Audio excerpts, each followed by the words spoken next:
Headlines नंतर बातम्यांचा वेगवान पद्धतीने आढावा घेऊयात। सुरू करूयात महाराष्ट्र लाईव्ह। मुख्यमंत्री देवेंद्र फडणवीस यांनी राज्यातील पूरग्रस्त शेतकऱ्यांना मदतीसाठी 2215 कोटी रुपयांची मंजुरी दिली। राज्य सरकार युद्धपातळीवर मदतीचं कार्य करत असून नुकसानीच्या निकषांमध्ये शिथिलता आणण्याचं आश्वासन दिलंय। अनेक जिल्ह्यांमध्ये एनडीआरएफ आणि एसडीआरएफच्या तुकड्या बचाव कार्य करत आहेत। मुख्यमंत्री फडणवीस आज पूरग्रस्त भागाचा दौरा करणार आहेत, तर पावसाचा जोर आणखी वाढल्यास प्रशासनाची तयार असल्याचंही मुख्यमंत्र्यांनी सांगितलंय। अतिवृष्टीग्रस्त भागांची पाहणी करण्याचे आदेश मुख्यमंत्री देवेंद्र फडणवीसांनी मंत्र्यांना दिलेत।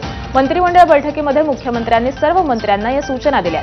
31 लाख शेतकऱ्यांसाठी आर्थिक मदतीचा जीआर काढल्याची माहितीही मुख्यमंत्र्यांनी दिली आहे। मात्र ओला दुष्काळ जाहीर करणार का या प्रश्नावरती मुख्यमंत्र्यांनी ओला दुष्काळ सोडा, सर्वांना सर्वतोपरी मदत करणार असं आश्वासन देत ओला दुष्काळाबाबत थेट भाष्य करणं टाळलंय। उद्या पालकमंत्र्यांना किंवा सगळ्या मंत्र्यांना या पूरग्रस्त भागामध्ये त्या ठिकाणी आपण सांगितलेलं आहे की त्यांनी भेटी दिल्या पाहिजेत। मी स्वतः देखील काही भागांमध्ये उद्या जाणार आहे। फक्त आमचा प्रयत्न हा असेल की जिथे मोठ्या प्रमाणात मदत कार्य चाललंय त्या मदत कार्यावर कुठला ताण येऊ नये। शिवसेनेच्या सर्व मंत्र्यांना पूरपरिस्थितीची पाहणी करण्याचे आदेश एकनाथ शिंदे यांनी दिलेत। शिवसेनेचे सगळे मंत्री आज आणि उद्या पूरपरिस्थितीची पाहणी करणार आहेत। मुख्यमंत्री फडणवीस आज सोलापूर आणि लातूर जिल्हा दौऱ्यावर आहेत, तर उपमुख्यमंत्री अजित पवारही सोलापूर जिल्ह्यातील परिस्थितीचा आढावा घेणार आहेत। उपमुख्यमंत्री एकनाथ शिंदे हे देखील धाराशिवमध्ये असणार आहेत।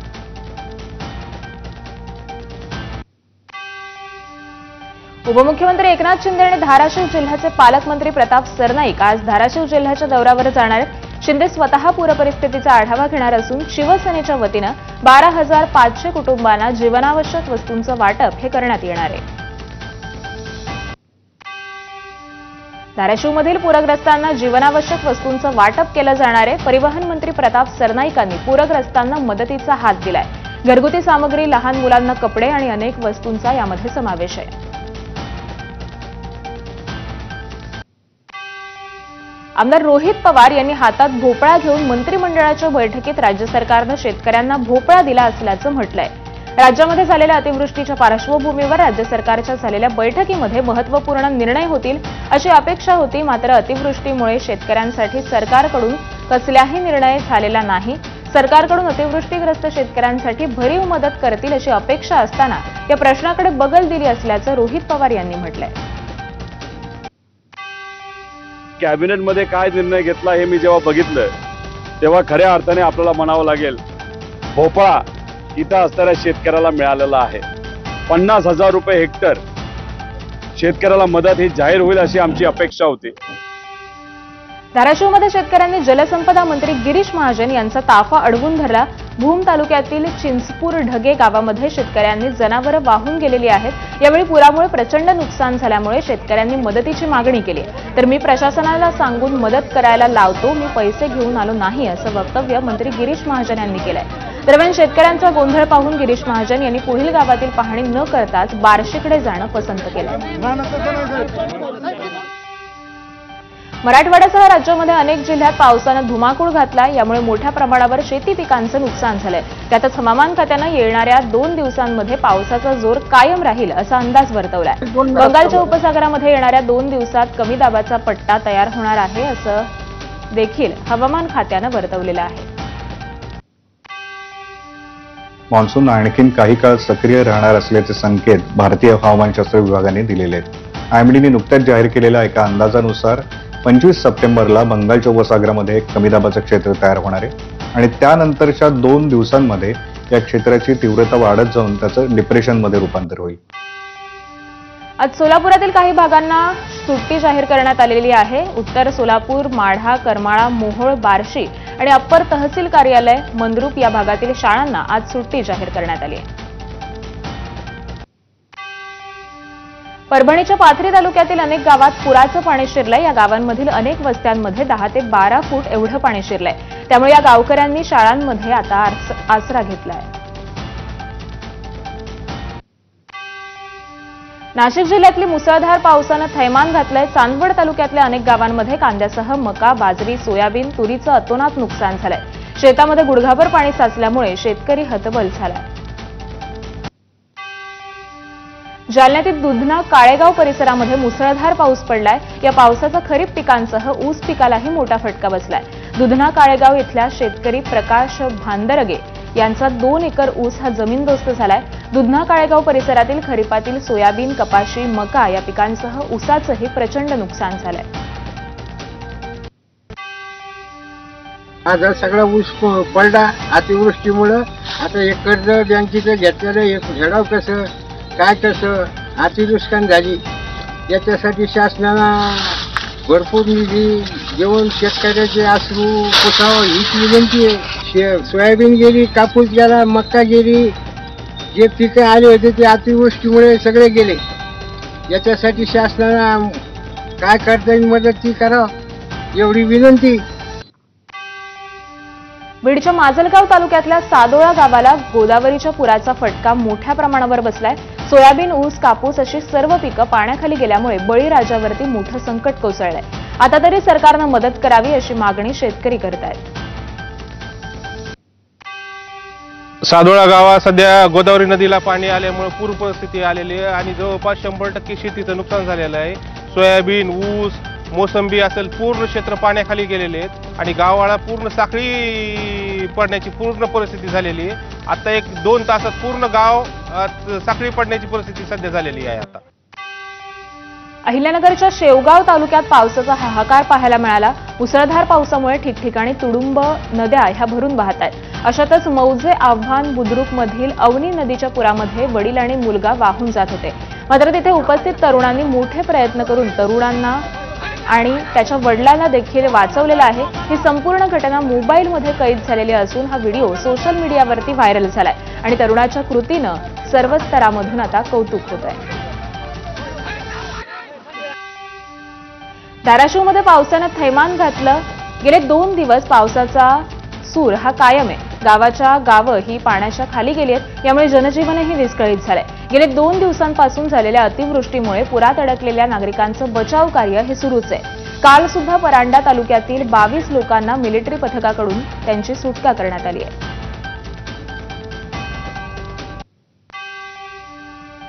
परभणीतील माजी निवासी उपजिल्हाधिकारी विश्वंभर गावंडे यांना ओला दुष्काळाच्या निकषांची माहिती दिली आहे. त्यानुसार टंचाई म्हणजेच पाण्याची कमतरता किंवा अधिकता असू शकते. ओला दुष्काळ जाहीर करण्यासाठी 50% पेक्षा कमी उत्पादन झाल्यास ते निश्चित केलं जातं.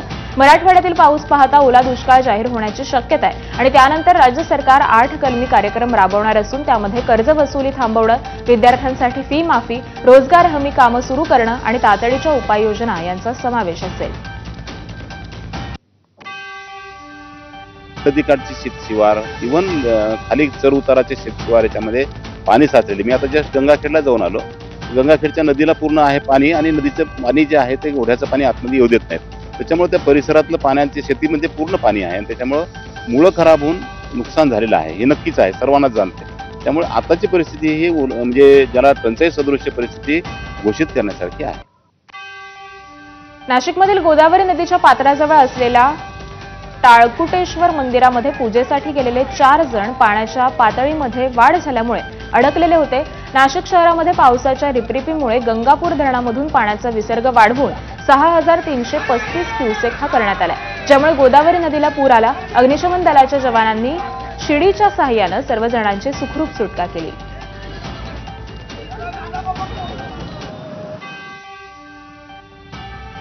सोलापूरच्या सांगोला तालुक्यामध्ये अतिवृष्टीच्या कारणामुळे 4 जणांचा मृत्यू झालाय.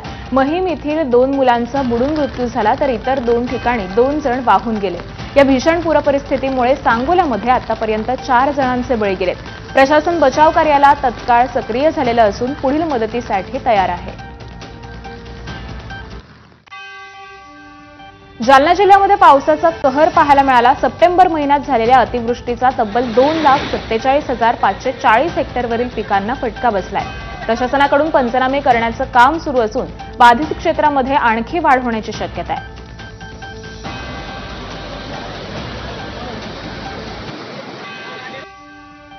अहिल्यानगरमधील मोहरी तलावाच्या सांडव्याच्या भिंतीला भगदाड पडल्यामुळे तलावामधून वेगानं पाणी बाहेर पडत आहे. स्थानिक आमदार रोहित पवार यांनी या समस्येची पाहणी केलेली असून तलाव रिकामा होण्याची आणि पाण्याच्या दुर्भिक्षाची भीती व्यक्त केली. त्याचबरोबर दरडवाडी बाळघवाण खर्डा हा रस्ता देखील अनेक पुलांचे मोठं नुकसान झालंय. या स्थितीवरील रोहित पवारांनी प्रशासनाची चर्चा करून उपाययोजना करण्याची मागणी केली आहे.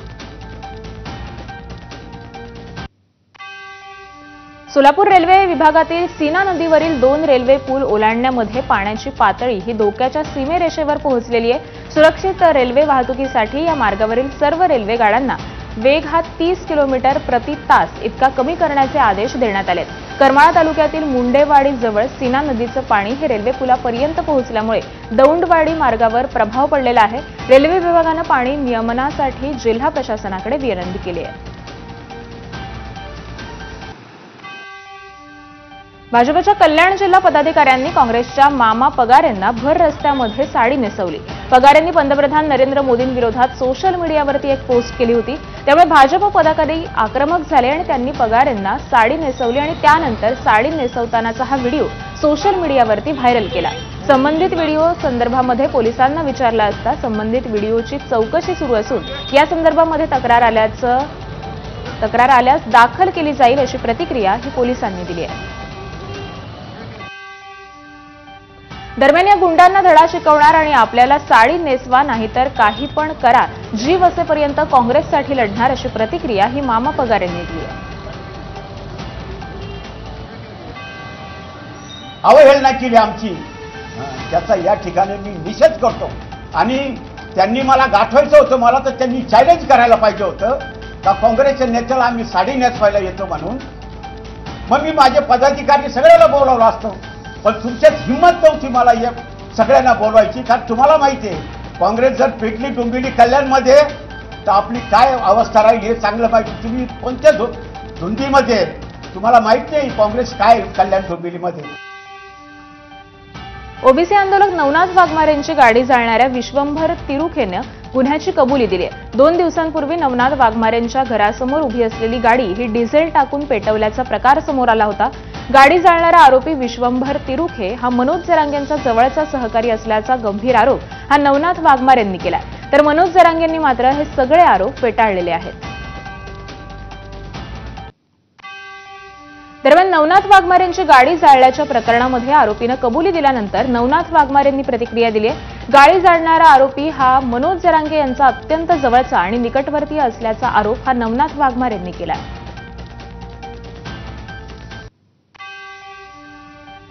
तर पोलीस प्रशासनाने शर्तीनं पूर्ण सीसीटीव्ही फुटेज चेक करून जो जरांगेचा अतिशय निकटवर्ती असणारा तिरुके नावाचा माणूस, खरं जर पाहायचा असेल तर माझ्याकडे फोटो सुद्धा आहे त्याचा, म्हणजे अतिशय एकदम जवळ. आणि नारायणगडावर दोघांना एका माळेमध्ये एक माळ दोघांना सोबत टाकली होती नारायणगडांच्या महंतांनी. बीड सुद्धा ह्या जरांगीने जाळलं आणि बीडमध्ये सुद्धा असा निष्पन्न होईल, परंतु तिथले पोलीस प्रशासन कमी पडलं. आणि खरं तर आता या जरांगेवर सुद्धा गुन्हा दाखल झाला पाहिजे, कारण की हा करता करविता जरांगे तिरुके हा जरांगेचा राईट हँड आहे.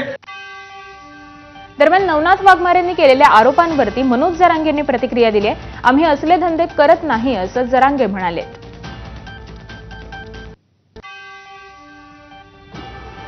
तर आपण असले धंदे करतच नाही. कोणाच्या गाड्या जाळण, कोणाच्या पाठीमागून वार कर, काय करायचं ना. आजकाल मराठ्यांची अवलादी समोरासमोर करतो, काय करायची ती माझा फागा नाही. आणि माझ्या घरापर्यंत ते स्वप्न बघू बी नका. मीठ भाकरी चटणी खा. हो, ते कोणी असलं तरी कुकू लावायला माणूस फुटत नाही. कुकू लावायला मराठ्यांची अवलादी आमची, आणि महाराष्ट्रात तर राहणार नाही. मग राज्यात स्वतंत्र एनसीसी अकॅडमी उभारणार असल्याची माहिती क्रीडा मंत्री माणिकराव कुकाटे यांनी दिली आहे. या प्रकरणी मुंबई महानगर क्षेत्रामध्ये जागा उपलब्ध करण्याच्या सूचना ह्या देण्यात आल्या. मंत्रालयामध्ये एनसीसीच्या प्रलंबित प्रश्नांवरती बैठक आयोजित करण्यात आलेली होती. यावेळी अपर मुख्य सचिव अनिल डिग्गीकर, अतिरिक्त महासंचालक मेजर जनरल विवेक त्यागी यांच्यासह इतर अधिकारीही उपस्थित होते. या बैठकीदरम्यान एनसीसी विद्यार्थ्यांनी बनवलेली भारतीय नौदल युद्धनौकेची प्रतिकृती ही कोकाटे यांना भेट देण्यात आली. गुणरत्न सदावर्ते यांनी अहिल्यानगर जिल्ह्यातील रस्त्याच्या प्रश्नावरून थेट नगरचे पालकमंत्री राधाकृष्ण विखे पाटील यांना सुनावलंय. जीआर आणि कुणबी नोंदी नंतर शोधा, आधी रस्त्यांचं काम करा, असं सदावर्ते यांनी म्हटलंय. वाहतूकदारांना, नागरिकांना रस्त्यांना मोठा त्रास होत असल्यामुळे रस्ते दुरुस्त करा, अशी मागणी ही अॅडव्होकेट गुणरत्न सदावर्ते यांनी राधाकृष्ण विखे पाटलांकडे केली आहे. राधाकृष्णजी, हे नोंदी शोधायचा कार्यक्रम नंतर आधी हे स्मशानभूम्या ताबडतोब उभ्या करा, रस्ते ताबडतोब निर्माण करा.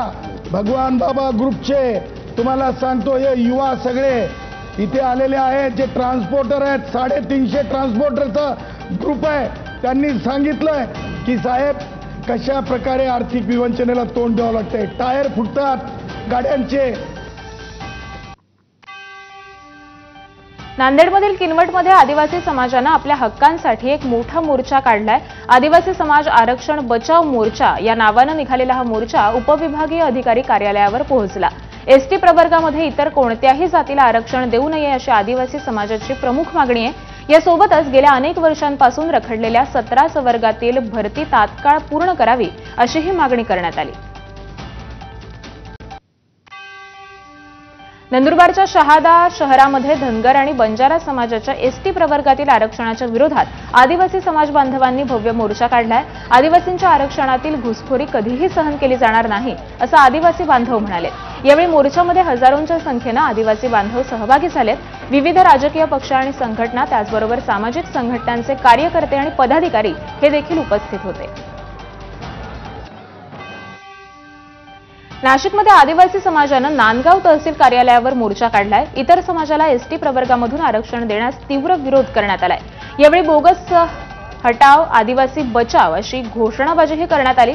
एसटी प्रवर्गामध्ये धनगर, बंजारा आणि इतर गैर आदिवासी समाजाचा समावेश करू नये आणि त्याचबरोबर मूळ आदिवासींचं आरक्षण अबाधित ठेवावं, अशी मागणी या प्रसंगी आदिवासी बांधवांनी केली.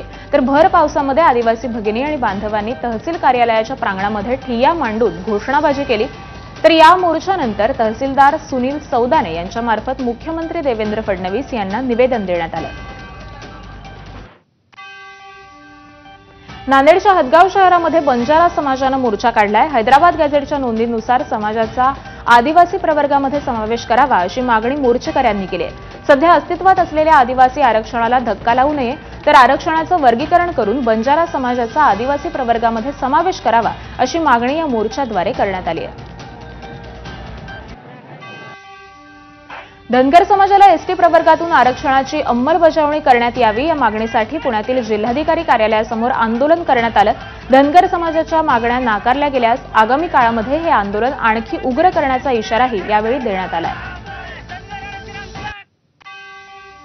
चंद्रपूरमध्ये तहसीलदार आणि तालुका कृषी अधिकाऱ्यांसोबत झालेल्या चर्चेनंतर खांबाडातील सोयाबीन उत्पादक शेतकऱ्यांनी रास्ता रोको आंदोलन मागे घेतलंय. प्रशासनानं 15 दिवसांमध्ये सोयाबीनच्या नुकसानीचे पंचनामे करून देण्याचं लेखी आश्वासन हे देण्यात आलं आणि त्यानंतर शेतकऱ्यांनी आंदोलन मागे घेण्याचा निर्णय घेतला. मात्र 15 दिवसांमध्ये पंचनामे झाले नाही तर यापेक्षा मोठं आंदोलन करण्याचा इशारा हा सोयाबीन उत्पादक शेतकऱ्यांनी दिला आहे.